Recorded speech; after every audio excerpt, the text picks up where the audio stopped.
everyone, welcome to technologyglance. In today's video, I'm going to show you how to hide your online status on BuzzCast. Make sure to watch the whole video to learn how. Let's begin. First, open up BuzzCast in your mobile device.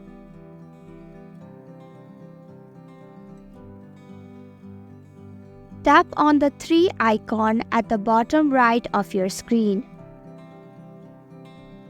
Now tap on the settings icon at the top right of your screen. Go ahead and tap on privacy settings. Now you can disable the button that reads show active status. And that's it. I hope you found this video helpful. If you did, please click the thumbs up button. If you have any questions or thoughts, type them in the comments below.